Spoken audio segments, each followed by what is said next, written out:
thank you for being here today. I'm Lisa Barreau, the Vice President for Research here at Utah State University, and I want to welcome you to the Wynne Thorne Lecture, which is part of our USU Research Week, where our goal is to highlight our faculty, graduate students, and undergraduates who engage in research, scholarship, and creative activities. We're past the halfway point this week, having already had our faculty author exhibition in this very same spot on Monday.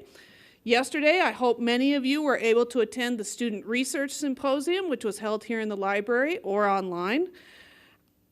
We are also happy that you could join us here this afternoon. To tell you a little bit about the origin of this award. Named after USU's first Vice President for Research, the Wynne Thorne Career Research Award is a long tradition and a very special honor at Utah State University. Each year since 1979, USU has selected one outstanding faculty member to receive this highest research recognition. Awardees are selected for their decades of significant quality research. They are individuals who are known nationally and internationally. I believe, looking around our audience, that we have several previous Wynne Thorne recipients, and I'd like to just ask them to raise their hand as I call them out. And so, Joyce Kincaid, the 2018 recipient.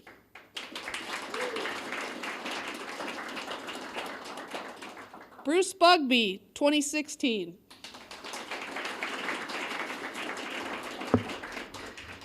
Alvin Henge, 2015.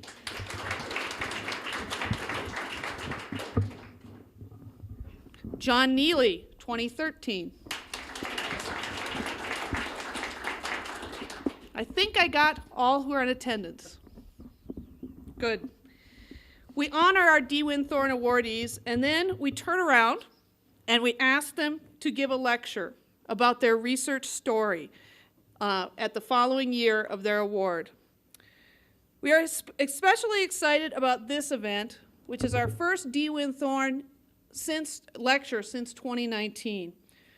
We want to give a special acknowledgement to Professors Chuck Hawkins and Greg Madden, who were the Wynne Thorne recipients in 2019 and 2020, who were not able to deliver an in-person lecture due to the pandemic. We remain grateful for their contributions to the university and sorry that the conditions could not permit us to have that in-person lecture that they deserved. The 2022 awardee this year, our new awardee recently named, is Dr. Melanie Dominique Rodriguez, a professor in the Department of Psychology. We'll hear from Dr. Rodriguez next year.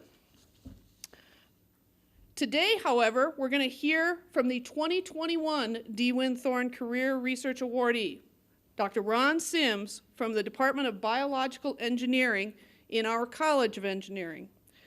His dean, Jagath Kalarachi, will introduce Ron, but first we'd like to take a moment to show you a short video showcasing Ron Sims and his outstanding work in the Department of Biological Engineering.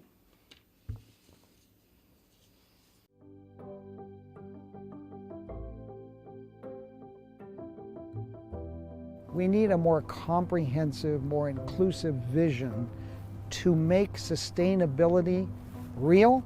And so what we're doing in this organization that I started over a decade ago called Sustainable Waste to Bioproducts Engineering Center is to train students so that they have the tools and methods to design, build, and test sustainable technologies. And the whole idea was to look at waste as a resource out of place. That's our whole mantra. What we do is we design, build, and test biological reactors using the smallest of living organisms. We use bacteria and algae. When you team them up, they can do mighty things. And so coming to Utah State, they encouraged. What Utah State said was, go for it. Create your own future. The nice thing about Utah State when I came here is that basically the administration said, Ron, whatever you want to do, go prove you can be successful. The 40 years have been an incredible experience because I've been able to create something that is impactful for society. Not for me, but it helps society, and it helps train these new students who have to get out, these new engineers, and build a sustainable world.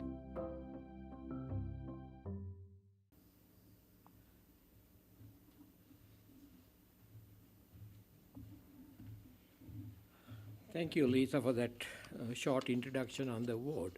So it is so those who are not familiar with me, I'm Jagat Kaluwara, Dean of Engineering at Utah State University.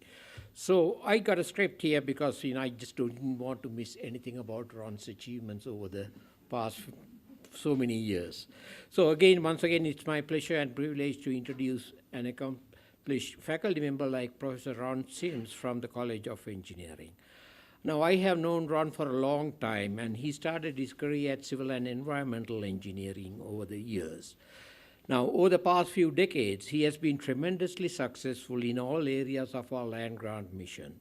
In research, I would define Ron's field of research as biology-driven engineering, focused on protecting public health and the environment.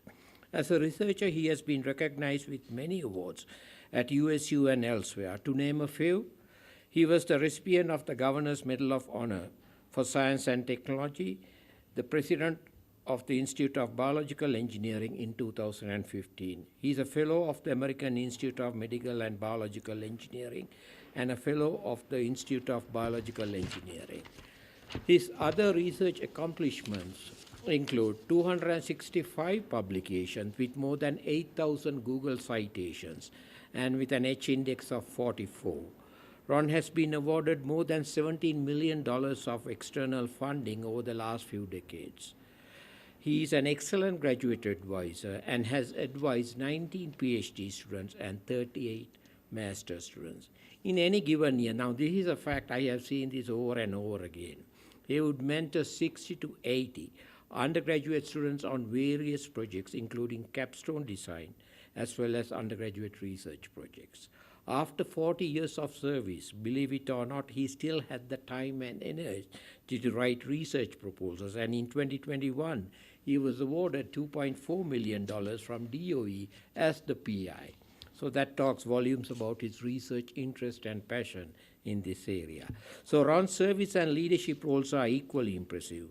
Again, just to name a few, he was the president of the Institute of Biological Engineering from 2003 to 2014, program chair, International Algae and Algae Biomass Organization. In 2017, NATO Organizing Committee on Land Treatment of Waste. Here at USU, he was the founding department head of biological engineering, director of the Utah Water Research Lab from 1996 to 2003, and co-director of Sustainable Waste to Bioprocessing Engineering Center from 2010 to the present. In addition, he is serving or has served in many local, regional, and state organizations, providing his expertise and services especially to the city of Logan and the State Water Quality Board. The college and the university built a new facility at the Woodridge property close to the water lab, in case if you are not familiar with the area, to a lab facility to enhance. It's called the app. I can't remember the acronym. Yeah, algae something. That's a nice facility, and we are opening it on the 20th, and all are welcome to attend. That's next week. And on a personal side, he's married to Judith Sims, who is the director of the Utah On-Site Wastewater Treatment Training Center and faculty at the Utah Water Research Lab. Now, I cannot end this introduction without mentioning that he is also highly sought after and recognized well-known Aikido instructor. Okay, and he teaches a class in the physical education program. Now, all that in addition to all his teaching, undergraduate and graduate teaching in the biological engineering program. Again, Ron, it's a pleasure to have a faculty member like you in the College of Engineering. And congratulations once again. Thank you.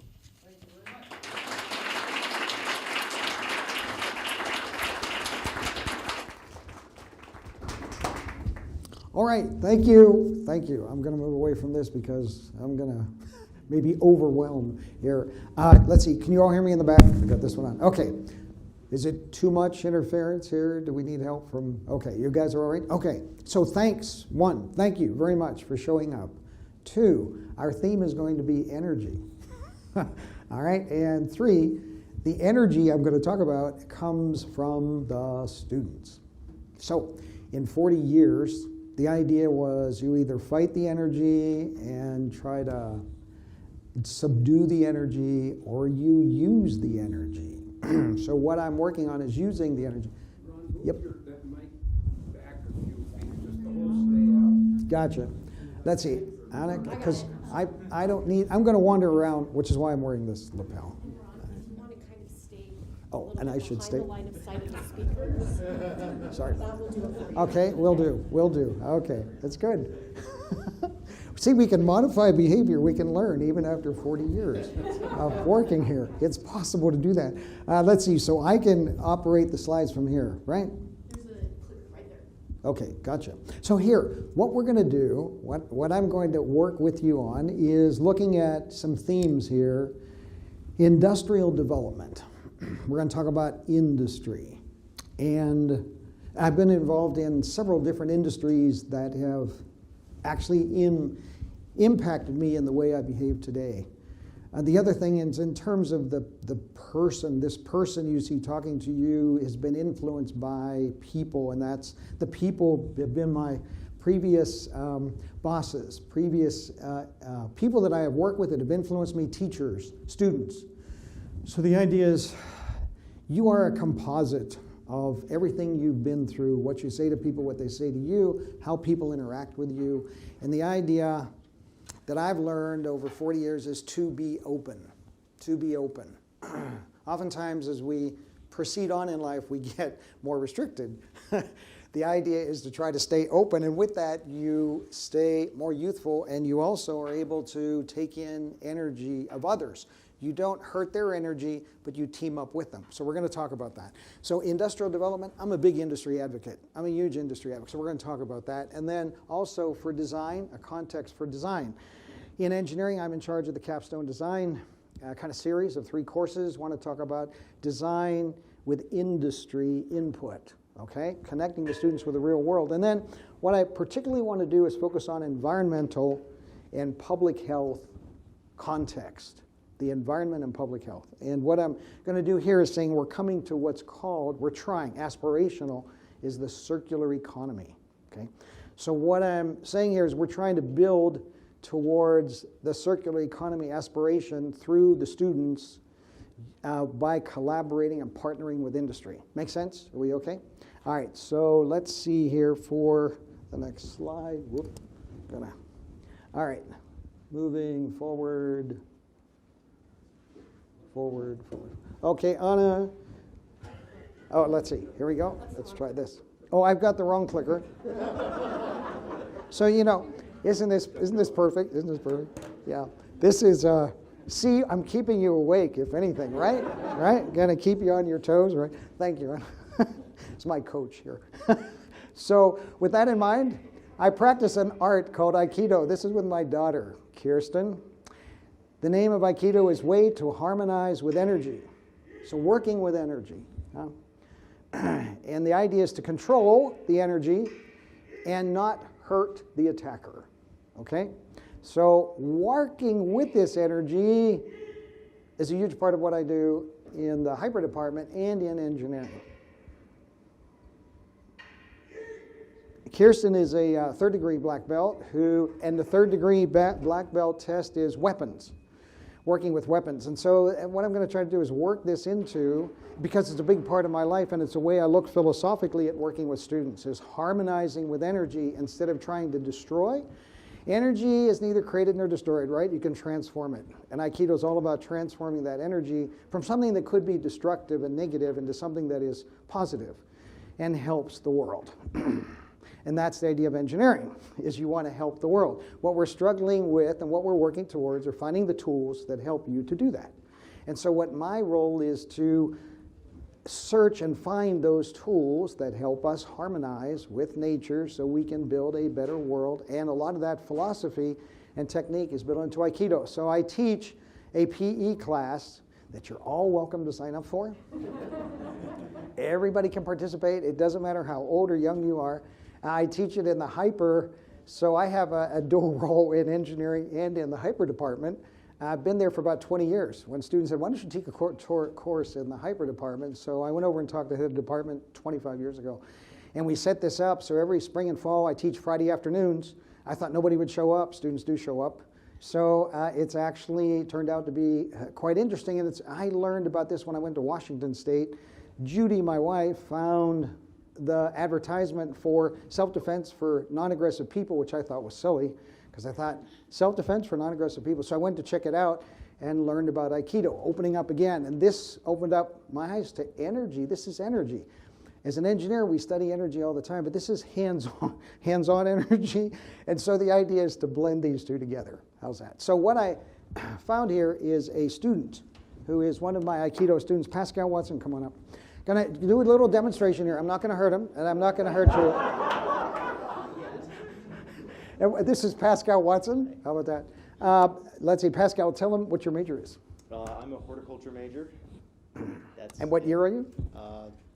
I don't know anymore. Okay, that's all right. So here is your typical Senior student. somewhere in Lots of energy, lots of energy. So he's one of my Aikido students. So we're going to do something we call the unbendable arm. Unbendable arm. Where first I'm going to fight, and so he's just going to put one hand, and this is just right there. This is just a schoolyard game the kids would play. When I take first, I'm going to take a destructive. I'm not going to destroy him, but I'm not going to let him get a hold of me or beat me. I'm resisting like crazy. He is strong. We got a lot of youthful energy here, right? Keep going. You're doing good. So I'm going, hey, I might last for a little while, but I'm going to wear out. Okay. Now what I'm going to do is do the same thing, but this time I'm not going to fight. This time I'm going to do the same thing, but this time I'm going to relax. Go ahead. Because you know what? I'm not fighting him. I'm using his energy. Keep going. Who's wearing out here? Keep going. I'm going. You're doing good.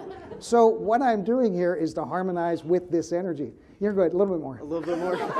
Just a bit. Yes. So as he does that, I should be able to walk around. Because you know what? It takes two to fight. Keep going. You're doing good. Oh. He's got a lot of energy. And so what I'm doing is teaming up with him. I'm not fighting with him. It takes two to fight, harmonizing with that energy. So I'm taking his energy and I'm just redirecting. I'm recycling or cycling this is harmonization, okay? Pretty good. Thank you very much. Let's give him a hand.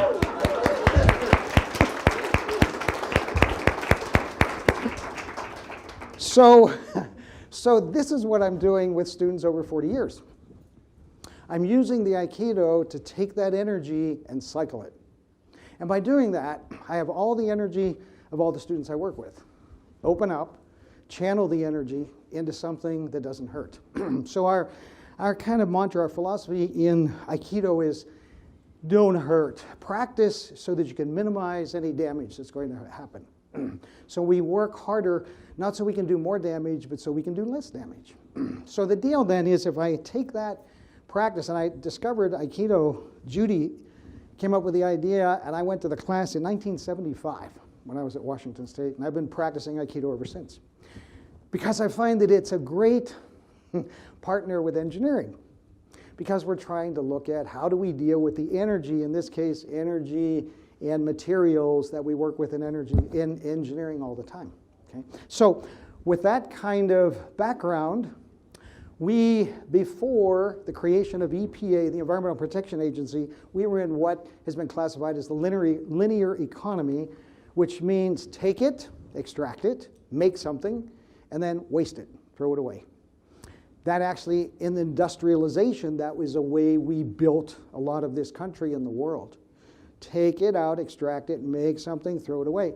This helped build an economy, okay? This helped actually build a better standard of living.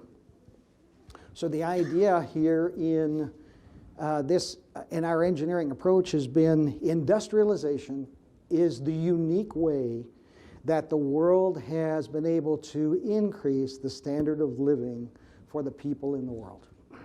okay? So that's one.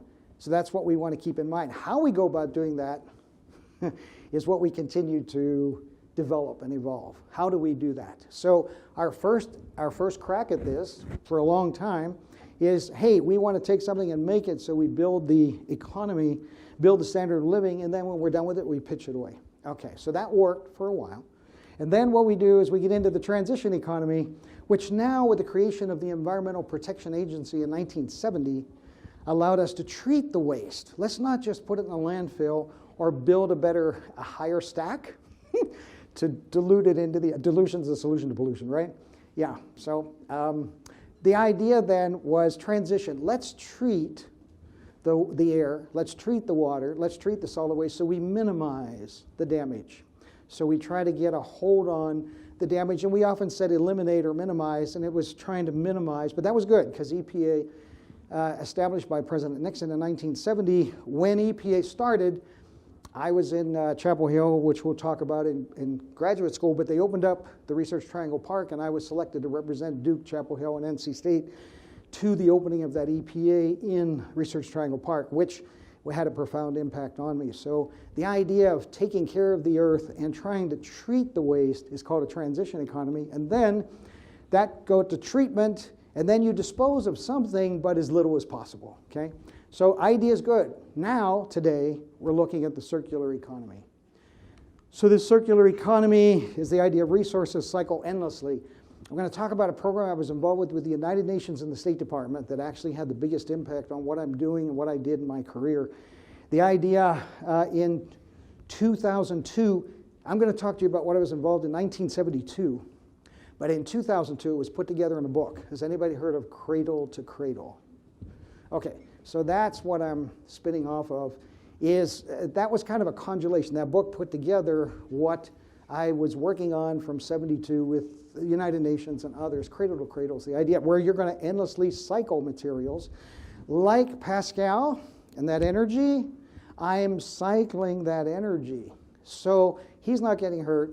I'm not getting hurt, but we can do stuff with this energy, right? So here we go, circular economy. Now we're putting this all together at the largest water reclamation facility. We no longer call them wastewater treatment plants. They are water reclamation. The idea is we're trying to reclaim, we're trying to cycle. We're not just treatment. So we're moving out of the treatment into the cycle.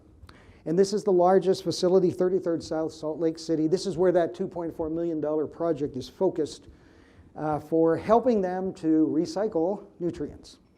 So the manager of this plant happened to get his PhD, and we just discovered this. He got his PhD at the same place that Judy and I got our master's. We met at Chapel Hill. And he's now running that plant, and he wants to look at the circular economy. So he actually contacted us and said, will you do that through what we had as a U-Star project? We went down and talked to him, and now we've got 20 students working on this project, which we'll talk more about later. There it is. It's 60 million gallons a day of water. It's the largest in the state of Utah, which is a great place to try to put this new technology that I'm going to talk about. So the idea is, how do we harmonize? How do we get the circular economy moving forward? Aspirational, but more than make waste, and more than just treatment. So there I am, headed off to college.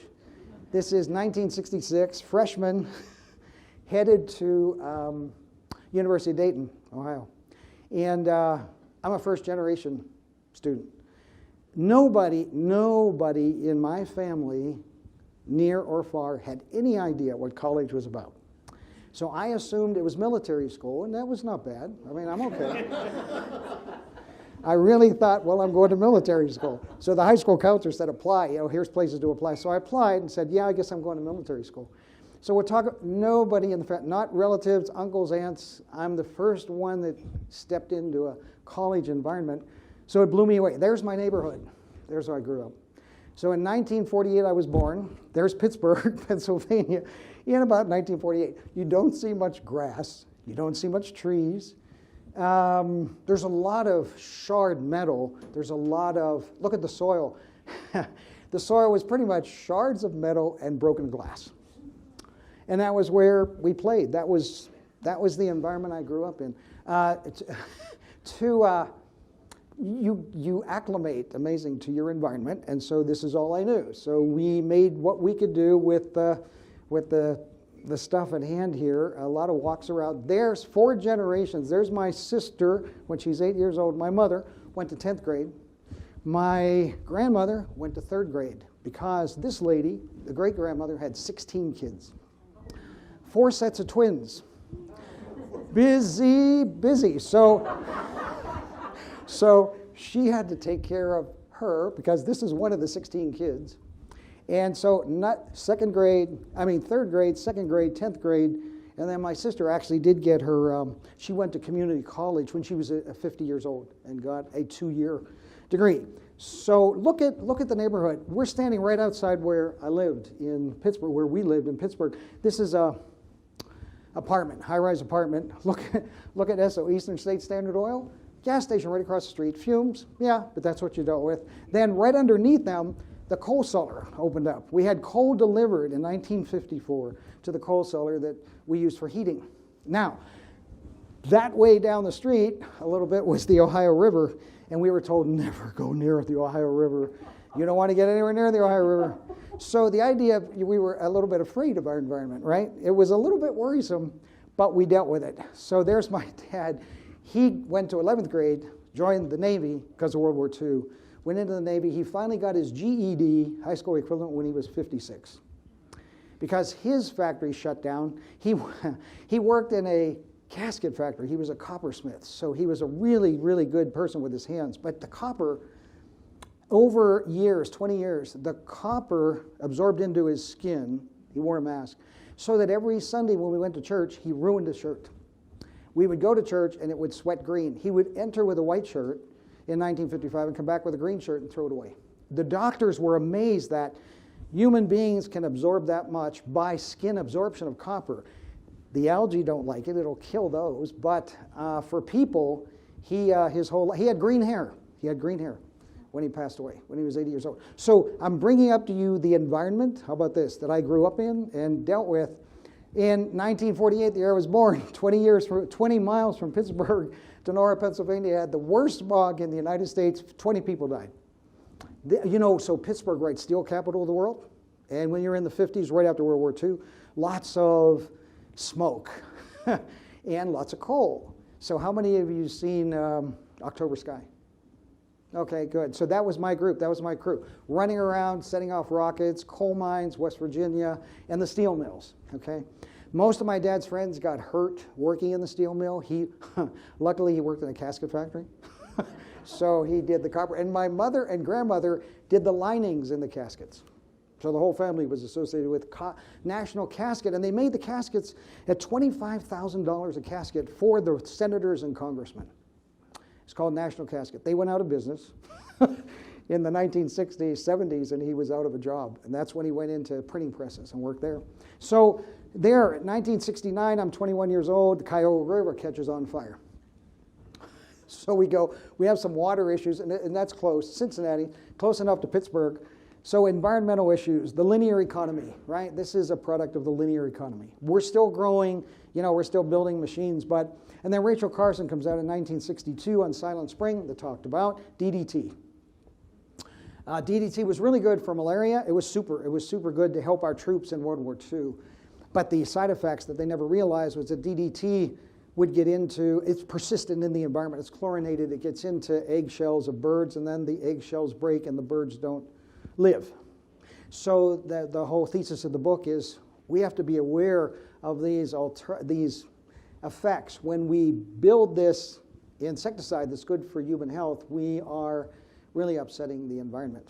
And the book was a huge success. In fact, because of this book, the EPA was formed because of this book. That was one. The other one we'll talk about is Earth Day.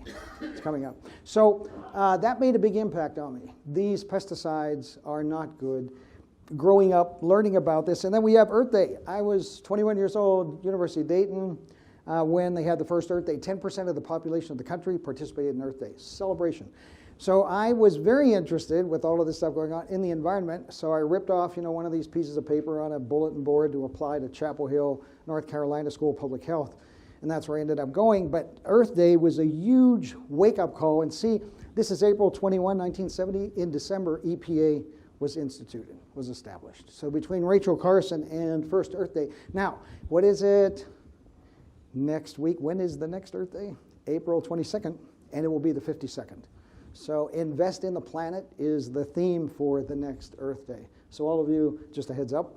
Another opportunity. So now, University of Dayton. So I went there, like I said, just they said apply. I went, showed up at the University of Dayton, and 66 started, 1966. So I started as a physics major. So I took these, you take these tests in high school, and I scored really well in physics. So I started out at Dayton as a major in physics and a minor, how's this, in physical education. Sounded interesting. Then what happened is I'm interested in physics. 1968, the book, The Double Helix. And that changed my career there. So I read that book. I ate the book. I read the book. I was really interested in physics, of course, space, Star Wars. So I was going into physics, and then the double helix came out, and it just blew me away. The idea of DNA and the double helix and that story, and so I switched majors and went into biology because it was now, hey, we can do fundamental research. So I took genetics. You can imagine genetics in 1969. Not a lot, but we knew about DNA, right? So that changed the course of my career, was the double helix. And then undergraduate research. So somebody in the back said, Ron, this was kind of the early days of vaping. So early days of vaping. So what did we do? So I wanted to get involved in undergrad research. So the professor who had a National Institute of Health's grant, said, how many of you want to get involved in a experiment with me? And of course I want to do that. And so we sat in that car, 5 of us, and we breathed carbon monoxide for 2 hours every Saturday for 2 months. Yeah. What you do when you're 21? Yeah. So the idea, early days of vaping was brought up, and that's kind of what I was doing. And the guy who made up the CO, he was a chem major, so he made it right over the chassis. And what happened? Those are the days. You wound up the window, and then you had the locks. Well, our teacher locked us in, wound up the windows. He would come by every 30 minutes. He would come by. You know what he would do? Knock on the window. We're okay. We're good. Every 30 minutes. They would give us a hematocrit test, and they'd give us one of these whack-a-mole before we went in the car. Then we sat in the car. The guy, the chemist who made it up, actually fainted one time because he was sitting right over the CO generator. He fainted. We were knocking on the window and say, we got to get out here. And the teacher came by, and we got him out. We got him regenerated again. But what happened? So undergrads interested in, this was for free. I didn't even get paid doing this. I just wanted to get involved in undergrad research. And here was the refereed publication that's produced from that. And it says, the time course of hematological response to experimental exposure to carbon dioxide. Jim Ramsey was one of my heroes because he let me participate in this. And what happened, it says, in that report is elevation in hemoglobin and hematocrit may continue for 2 months after you stop. So we kept being measured every weekend. And after 2 months, it was still above background where we started. So getting involved in undergraduate research is good. Just today, we're a little bit more cautious of what we do. And I use this in my capstone design class to show that ethics do change over time. When students go, no, ethics are, no, they're not immutable. Look at this. So I use this as an example, that ethics do improve. We are in a better situation today. Can you imagine getting permission to? You couldn't. You just couldn't do it. Anyways, that's my pitch to undergraduate. They're a lot safer. They get paid today. Getting involved. Then Chapel Hill. So finish there, Earth Day. And the guy who wrote me a letter to Chapel Hill is Dr. James McMahon. How many people knew Dr. McMahon? Okay, he was my hero. He ran around campus at Dayton giving these talks on the Vietnam War and how it was creating these basically insects, et cetera, et cetera. But anyways, he wrote me, I took his course, which was an ecology course, and that also inspired me to go to Chapel Hill. And so he wrote me a letter of recommendation to Chapel Hill. Judy, I met there. So that lady, I was 1 year ahead of her, and she came 1 year, and I was a student rep. I was the student representative. It was the Department of Environmental Sciences and Engineering. And so I was really active and said, I want to get involved in this. So I got to write letters to all the students coming in, and I wrote a letter, and that was one of the letters, and said, come on in, we'll get to know each other. How's that?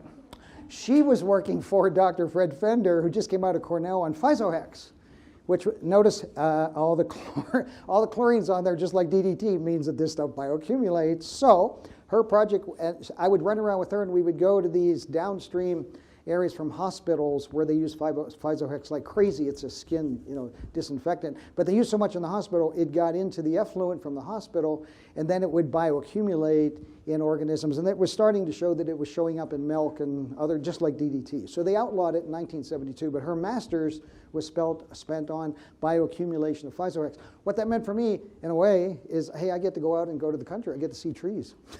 The water might be really contaminated, but this is better than the environment that it was in Pittsburgh. So now, the trickling filter. This is actually from Central Valley, but picture a similar one at Chapel Hill, and picture a poor student, graduate student, who is going on a date. So what he does is he buys an ice cream cone and says, hey, come and see my project. So out at the treatment plant, they had these trickling filters. Those arms rotate, and the wastewater goes over some plastic, and the organisms grow and treat it. But I would take her there. We actually got on the arms, which you're not supposed to do, but it was a cheap date. That I could afford. How about that? So we dated through when I was doing my master's at Chapel Hill, and the master's at Chapel Hill was actually working with phosphorus to prevent eutrophication.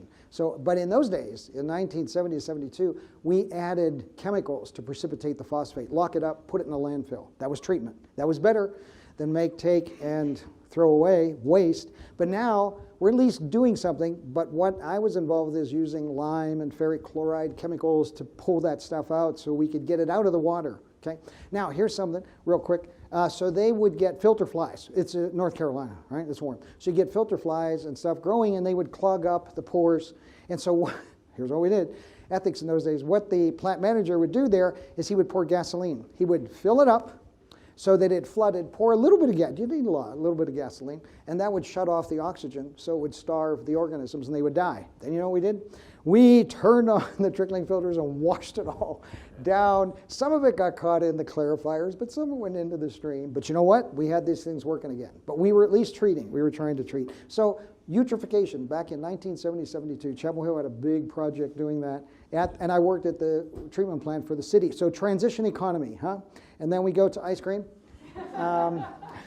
And then we go 40 years later, this is out of Bryce Canyon. So as mentioned, Judy is in charge of the on-site wastewater treatment training center for the whole state of Utah. And she did her master's. She's got 2 masters also. So we really got into the education game, appreciation of the education game. So there we are in Bryce Canyon, 40-some years later. We're coming up on 50th anniversary coming up next year. How about that, huh? Yeah. Adventures, more adventures, right? These are adventures. So what happened to Chapel Hill? Graduated from there, and what happened? They had a faculty member who was an assistant professor, and he was supposed to be in charge of this project. Chapel Hill, like the BIE department, had a huge international program. So there was a program that got funded from the United States State Department, the Agency for International Development, and the United Nations Industrial Development Organization. Big project. Lots of people I'll talk about in a second here. And they told this new faculty member, you can't do this administration. You need to write proposals and get publications. So the head of the department said no. But I had known the head of the department since I was the student rep, so he calls me in at 23 and said, would you like to be the director of this program? I had no idea what I was getting. It was totally over my head. I didn't know what the heck was going on. But I was waiting for her to graduate. So waiting for Judy to graduate, I said, sure, why not? So anyways, the adventure there was, this was the international program in environmental aspects of industrial development. That's the same thing I'm talking about today. How's that? This is 1971, 72, 72. So this is me. There I am. How's that for a 70s picture, right? There I am. Fits, right? Fits. Yeah, you can't make this stuff up. This is 1972. So, and those are my bosses. So Daniel Oken was the head of the department. He'd come down from Harvard, and one time I found his dissertation in a desk, rummaging around, because I was always there in the building. But I found it, and he got his PhD when I was born, 1948. He got it on wastewater treatment and oxygen. And Arthur Stern was called the father of air pollution. He wrote 20 volumes on air and air management in those days. So he was recruited by Chapel Hill. Those are my two bosses. We had 29 participants from 17 countries, all senior decision makers in their countries. So here I am, 24, and I'm the director. So what I had to do is go out every time they landed at the Chapel Hill Raleigh-Durham Airport. I had to be the one to welcome them. So I'm 24, 25, and I go out and say, "Hi, I'm your director," and they look at me, and they go, "Where's your boss?" So I take them back to those two guys and say, "Hey, Dr. Oken and Art Stern, Professor Stern, how about you dealing with them?" But this is what set me on the trajectory I'm on today, because I got to work with these people from all over the world. And my job was to set up factory interviews. I had to call 25 different industries. My assignment was, Ron, get these 25 industry interviews set up, and then you're actually going to organize taking them there around the Southeast. We're going to go visit these industries and see what they're doing for environmental health and industrial development. And part of this whole project was, this is 1972. This is EPA's just born. And the idea here was what we're doing in the circular economy. Let's look at how we can have industry and have a safe environment and protect public health. That was 1972. So at that time, I'm just trying to survive, to make this thing work. And I learned so much from traveling with these senior industrialists. It was a super, I was always at Washington, the State Department, or at the United Nations, because I was the gopher. Okay, go up there. And I'd go visit with the United Nations State Department when they had, here's an update, here's what we want you to do. It was when you're in Chapel Hill, it's called it was really the bus. It was a plane, but you get on in the morning, you're up in DC in an hour, and then you run around all day and then come back. So it's right there. So they actually called it take the bus up, which meant the plane. So I spent a lot of time in the State Department and in the United Nations in New York. We actually graduated everybody in New York. But to me, this was global. So you had EPA, AID, United Nations, Industrial Development, all coming together. Those are some of the 25 industries that we visited. They included heavy industry, steel. They included light industry, food. They included electronics. Okay, we went to nuclear power plants, all kinds of stuff. Then I finished that, and the department head said, "I'm taking that, thank you very much. I'm going to take that over because you need to go back and get some more technical experience." He was right. So he said, "Now go get another job." So one of my advisors on my committee said, "Hey, they're looking for a laboratory supervisor at Bayer, the German company, in Charleston, South Carolina." So the guy who was my advisor had actually designed their treatment system and said, "Go ahead and apply." And I look and I go, "It's 5 years experience. Are you kidding?" He said, "Well, if you don't apply, you're not going to get it. So apply." So I did, and I got it. So I became the director of their environmental control laboratory. This is protecting the Charleston estuary. So the deal here is fish, environment, and what are we making there? We're making textiles. We're making pharmaceuticals. So the state really came down, it was high scrutiny, and so I was in charge of training all the technicians on how to do wastewater characterization. So I would go home at night, Judy knows that, read, study like crazy. Like, God, I got to teach them how to do something tomorrow.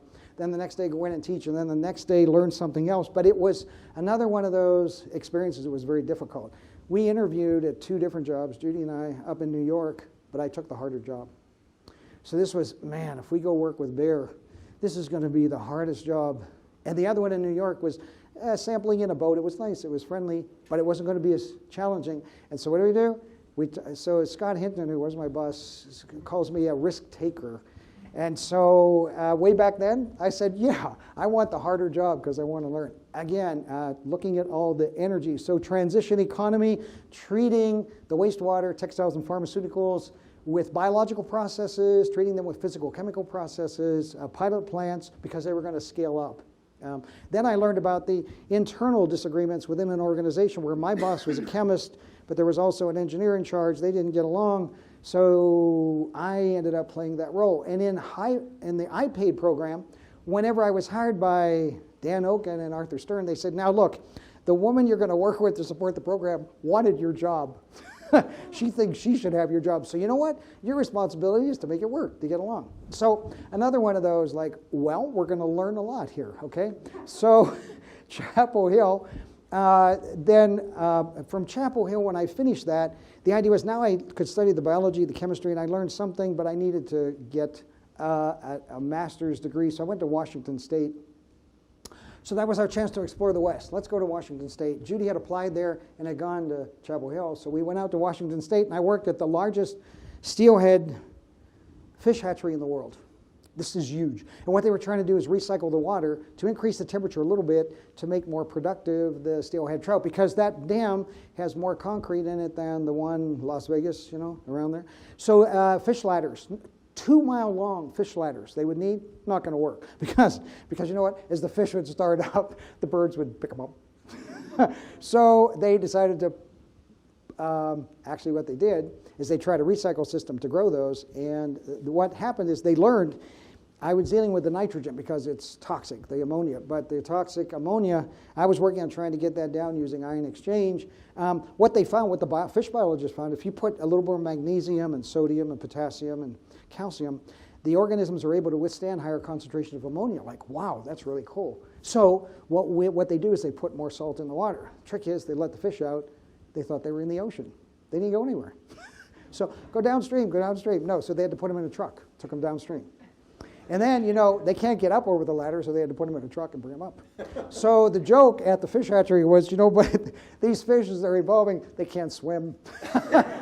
They're not going to swim. So anyways, I worked on that for a couple of years. Here they are in the fish raceways. And what they did there is the engineers, so civil engineers and fisheries, this was great. They came up with a better system. Instead of hiring 30 people to hand feed, they set up a blower system that could count the fish electronically in those and then weigh out the food and blow the food through a pipe into these. Great idea. This was really good. This is teaming up biology and engineers. What they found out when they turned on the pipe is the end of that pipe, all the fish, in water you can hear much better. So all the fish raced down to the opening, and then they all pushed against the side of the concrete tanks, and they all got ick, disease. So they went back in the end and said, well, this was a nice experiment. Didn't work. They went back to hand feeding. So that's transition economy. How about that? Research Triangle Institute. Then I decided I got called up. We were in the crisis, energy crisis. And so I ended up going back, getting a job at Research Triangle Institute because they liked the masters, the two masters. There's one in science and one in engineering, because I'm trying to put this thing together. Transition economy, working on hazardous waste. This was coal gasification. We tried to take coal, southeast, dirty coal, combust it, clean up the gas. Good, we get gas. But what we ended up making is a huge amount of contaminated water with the carcinogen in it. So what are you going to do with the water, right? So I got involved in that for my PhD at North Carolina State, where I actually found a chemical engineer who was interested in hazardous waste. So I ended up, this was a minor, I ended up minoring in math because he required that. I minored in toxicology and soil science. So I told him I need to spend one more year. He said, Ron, you can get out of here in 2 years. You got 2 masters. And I said, no, give me 1 more year because this is going to be the end. I'm not going to be able to get more. So I stayed for 1 more year to work on that. And then when I graduated from there, we were looking for a place to come. And Joe Middlebrooks was the dean out here long ago. He was world famous environmental engineer. So we applied to Utah State, and we both came out here in 1982. Judy and I both came out. And what we did is picked up on this idea of industry. This is looking at the town of Libby, Montana, had a wood preservative site, contaminated the soil, went in, contaminated the groundwater, shut down the whole water supply for the whole town. So they said, can you do, meaning EPA and others, can you do something with the soil? So we got involved in bioremediation, which was a way to try to assimilate. Now we're moving to assimilation, cycling. We're starting to get into the cyclic circular economy. These chicken wire, as the chem engineers call them, chicken wire chemicals are carcinogenic. They're in the wood preservative waste, they're in petroleum waste. And what happens is right here in these areas where you have what they call a Bay region, that's where that interacts with the DNA and causes mutations and causes cancer. And smokers are great. In fact, when I was in Carolina for my PhD, I went to Liggett Myers, went to the smoking places to get their processes for chemical fractionation for the hazardous waste I was working with. So out of this, we discovered 3 microorganisms in the soil that could degrade these carcinogens. And Dr. Miller was the one who actually helped me do the microbiology to identify them. And because of that, he said, I got to name them. I got to name the organisms. So I got to name one after Judy, JLS. So this is mycobacteria. They cause tuberculosis, but these are environmental, so they're not that bad. They're friendly. They're good. They degrade. These are your friendly bugs. Yeah, so I have to preface that. So one was JLS for Judith Larrabee Sims. We found another one for Kirsten Marie Sims, my daughter. And then we found a third one for Matthew Charles Sims. So we now have 3 strains named after my family. We never found the 4th one for me. We're still looking. But we got those 3 in the refereed literature, and what we were able to do is have them remediate the soil, then take that remediated soil, plow it into contaminated soil so we could bioremediate, starting the cellular economy. There's KMS. So these are published in the refereed literature. We had to then, doing the science, we were able to write the EPA guidance manual on land treatment of hazardous waste. And the science behind that was to show that these chemicals actually degrade. They are metabolized. They don't just disappear into the groundwater or they don't disappear into the atmosphere, because a lot of it was they disappeared in the soil, but where did they go? So we had to show that they actually are degraded to more simple chemicals. And in those days, in the 70s and 80s, you could say, it's harmless. They degrade to water and CO2. You can't say that anymore. But that was my big, hey, it just goes to CO2, so what's the heck? No longer, you can't do that. So here's synchrotron. We went to Lawrence Berkeley National Laboratory, used their synchrotron to show this is a decrease in that pyrene in if you add humic material from soil, just ordinary organic material, it solubilizes the pH compounds, makes them bioavailable. If you don't add humic material, they last forever, 160 some hours. So the deal here was circular economy, use natural humic materials from soil, and that's actually better than applying chemicals. So there's some of the science, and there's the real people behind the bugs. So here's Judy, here's daughter Kirsten, son Matthew, and then here's the new additions. Kirsten has 2 daughters, so we have to find 2 more bugs. This is Elena and Gabby. So that's the people behind the organism. So the search never ends, right? So